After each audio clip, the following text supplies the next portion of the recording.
is my second time trying to do this video. The first one was a bust. All right. For these, we did a version of this in class. It's never a bad thing if you can just put some numbers, make it up. You know, I mean, in the context of the numbers that you're putting in, it will be true.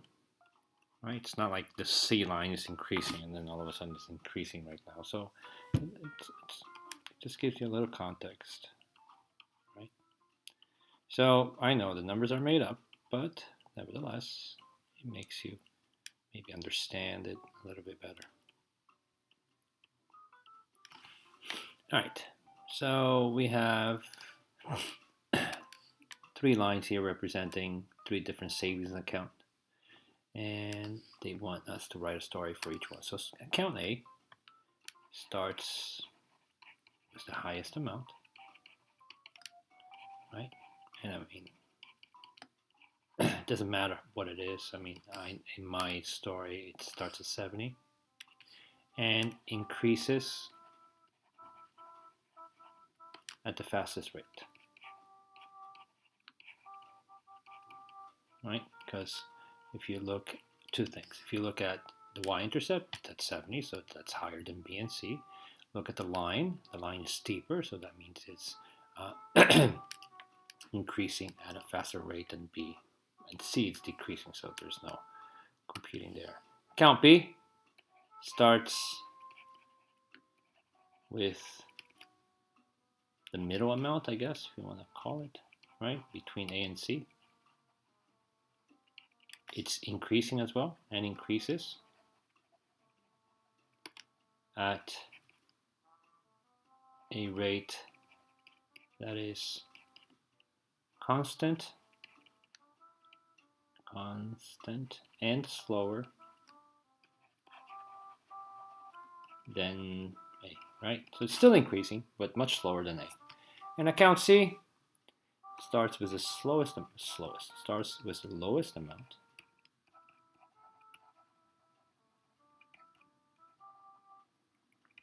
and it's decreasing constantly, at a constant rate, and decreasing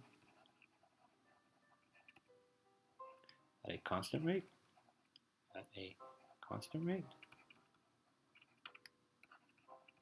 So let's talk about this constant. Well, it means that it starts with $50, and every week, I don't know, he spends $5. Another week, another $5. Another week, another $5. That's what I mean by constant. None of them are proportional because none of them go through the origin. Line B, the blue one here, starts at $60, and every week he gains, I don't know, he goes into, maybe it's a little boy, a little kid, and he deposits $1 or $2 into his account. Account A starts at $70, but notice that he increases, his line is steeper, so his rate of change here is definitely greater. All right, so just something to put in context.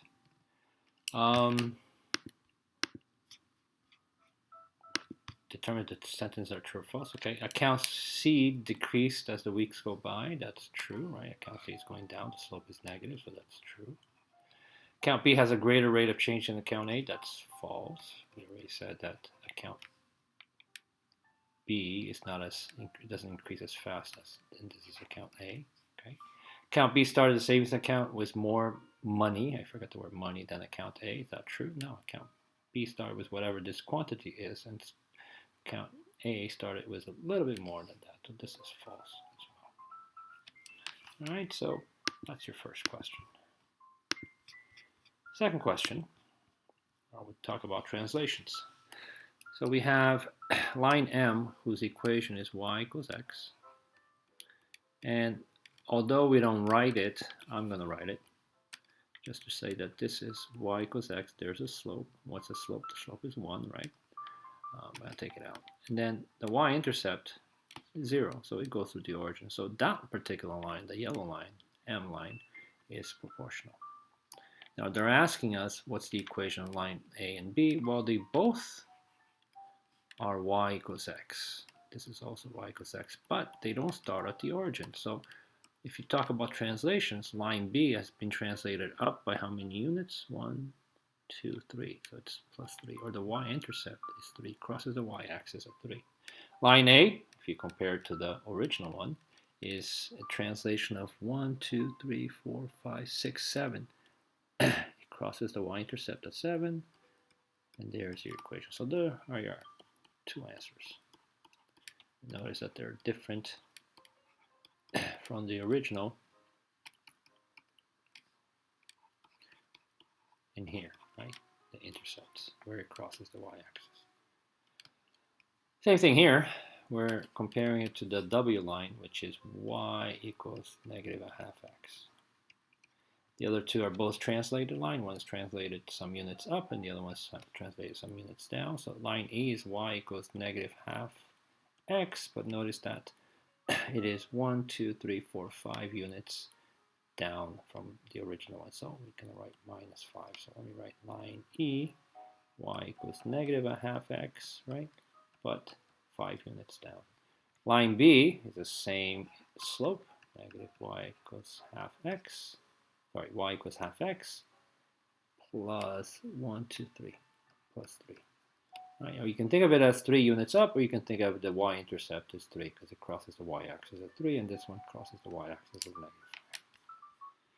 That's your second question. So far, so good. All right, so let's look at this one, just a basic kind of a review question. Is the relationship proportional? Yes, it is. Goes to the origin and it's a straight line. Okay, find the equation of the line. Well, to find the equation of the line, I need you to pick 2 points, right? And then, well, you can do it 2 ways. You can do find the slope, y2 minus y1, x2 minus x1. So let's do it this way first. Let me pick 2 points. Let me pick this point right here. That point is 10, 30. Now I'll pick another point. I'll pick the 0, 0 point. Makes my life easier. So if I pick those 2 points, let me bring them over here. 10, 30. Let me call this x1, y1. This will be x2, y2. Sorry, that's a 10. So if you do the equation, you're going to get y2, which is 30, minus 0, and then 10 minus 0. It's going to give 30 over 10, or 3. So there's my slope. What does that mean? Well, when it comes to the equation, y equals, and there's that 3x. Okay. You can do it that way, or if you wanted to, you could have done the triangle. That height is 30, right? And the base is 10. So slope again, when we're doing similar triangles, height over base, right? And you got, what is that? 30 over 10, which again simplifies to 3. Notice you get the same answer. I'm going to put this as a table because I want you to see the unit rate. X and Y, so let's pick the points that is given to us. Let me erase some of this stuff.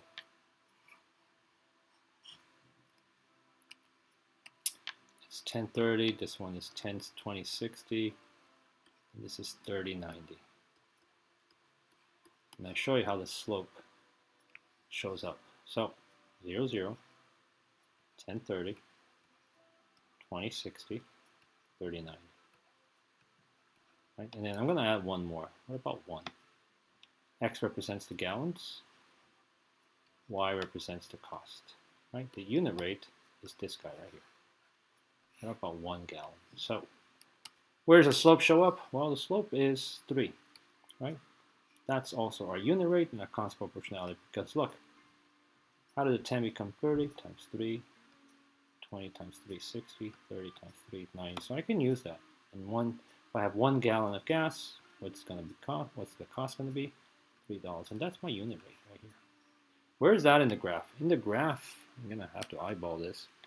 Well, if that's 5, 1 is about here, and 3 is about there. So that's my unit rate, 1, 3. It's 1 gallon, I pay $3, right? So what's the unit rate? The unit rate is we pay $3 per 1 gallon, right? And that's how, because we're comparing it to one. I need the equation. Well, we have the equation. And then how much will 42 gallons cost? Well, I can go to the table, right? And write 42 at the bottom here. So let me continue the table. X and Y, this is the gallons. This is the cost. What happens when I buy 42 gallons of gas? Well, times 3. And that's going to give me 126. So it'd be, right, if that was a line, we'd stretch the line, it'd be somewhere over here. 42 gallons, it would cost me 126 bucks. Okay. All right, so if you can understand this mess, it'll be fine. Let's apply that to this. We have 2 cars. Just don't get confused, or don't think that this line can be stretched. We just ran out of room, right? And so can this line be stretched forever, not forever and ever, but to however much I need it. What's the first question? Are the relationships proportional? Well, yes, they are. Let's go down. And again, they're both proportional.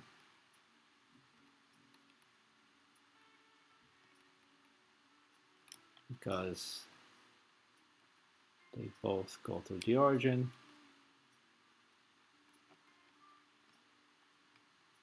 And they're both straight lines. They're both linear. Okay, they're both straight lines. Write the equation of the line for each car. Well, let's do the A car first. Find the equation. You can pick 2 points. They already have one over here and one over here. But if you want to do this, a triangle, if that's easier for you. Right.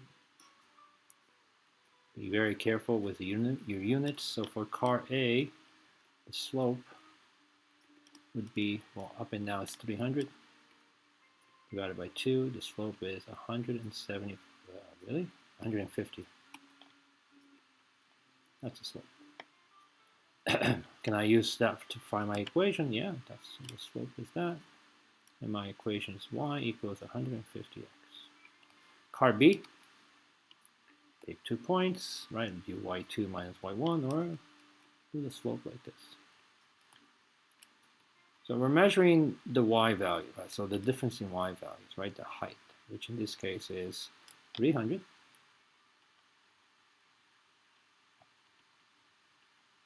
And the base here is 6, which means it's 50. So y equals 50x. Let me take a moment here and let's label this and try to understand what the equation means. So again, this is my x-axis and this is my y-axis. So my y represents the miles. The x represents the hours. And what does 50 represent? Well, 50 is our unit rate, right?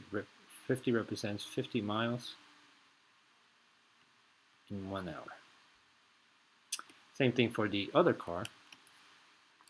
Again, y is the miles, x is the hours, and what does the 150 represent? 150 miles in 1 hour. Notice that those 2 statements, this statement over here, and this statement over here, it's our unit rates. Right, the distance traveled in 1 hour. Can car A travel 900 miles in 6 hours? Well, let's do it. So you can use the equation. Y equals, well, let's use the unit rate. We know 1 hour you can travel 150 miles, right? In 6 hours, we're looking for that, right? That's what we're looking. So we know the unit rate is 150, so all we have to do is multiply 6 times 150. And 6 times 150 is 900. So is that statement true, or that question? Can car A travel 900 miles in 6 hours? The answer is yes. How far would car B travel in 10 hours? Car B, 1 hour, travels 50 miles. So 10 hours, well, in this case it's times 50, right? Would be 500 miles. the statement at the bottom, one car can travel twice as much as the other in the same amount of hours. That's not true, because in 1 hour, this car travels 50 miles an hour, and this car travels 150 miles an hour. So it's actually 3 times as much. So that is a false statement. Okay.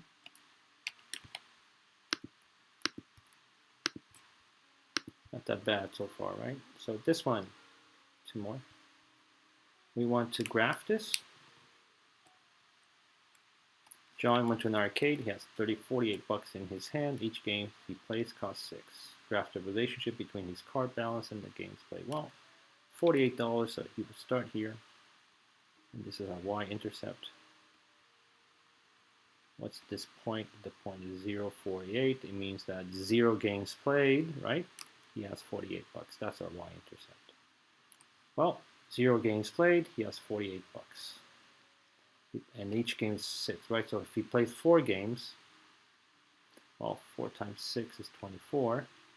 And then we go 48 minus 24, which gives us 24. So if he plays 4 games, right here, he's going to have 24 bucks left in his account. So there. And then we can create, once we have 2 points, we can connect the dots.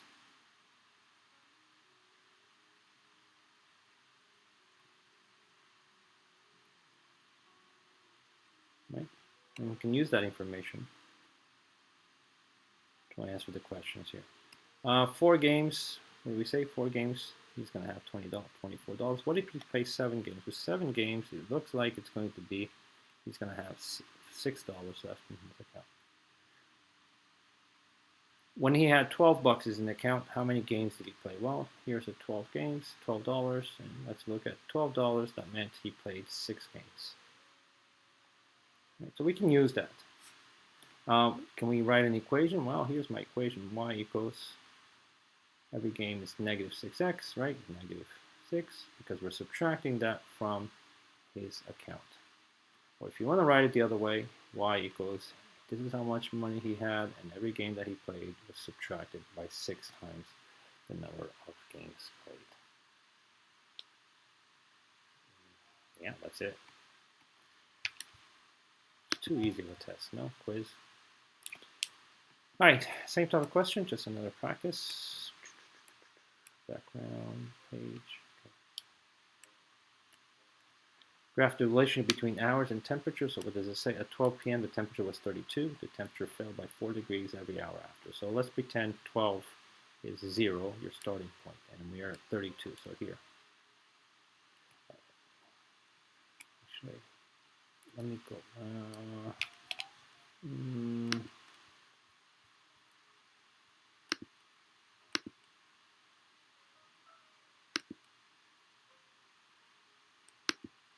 I'm going to go back to the previous question for a second. So that's the y-intercept. And this right here is the x-intercept, or the horizontal intercept. What does that mean? What's this point mean? 8, 0. It means that he played 8 games and that he had $0 left in his account. Okay, just make a comment on that. All right, so the next problem. Temperature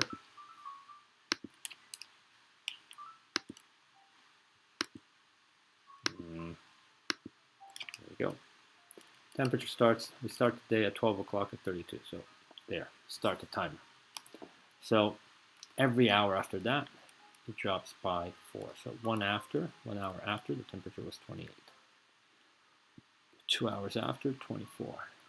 Then this, and then this, and it keeps going down. Right, until it reaches 0 degrees. So we can graph this.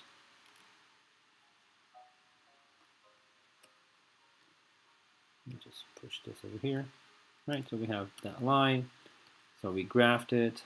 Can we get an equation out of this? Yeah, we can say y equals negative 4x, because that's what it's dropping. It's a negative slope, right? And then what's the starting point? Plus 32. If you wrote it the other way, 32 minus 4x, that's fine as well. So at 0 hours, right at the beginning of our story, it was 32 degrees. 3 hours passed. 1, 2, 3. Let's look at the temperature. It's 20 degrees. So this actually, the second one, I should have picked a different number, but at 20 degrees, what time was it? It was 3 p.m. 5 hours passed. Here we go. What's the temperature? It's 12 degrees. Yeah, that's pretty much it. If I think there's a problem or anywhere, I think it might be in this question that you might. So just go over this question a little bit more in detail. Okay, actually go over all the questions, but pretty simple quiz.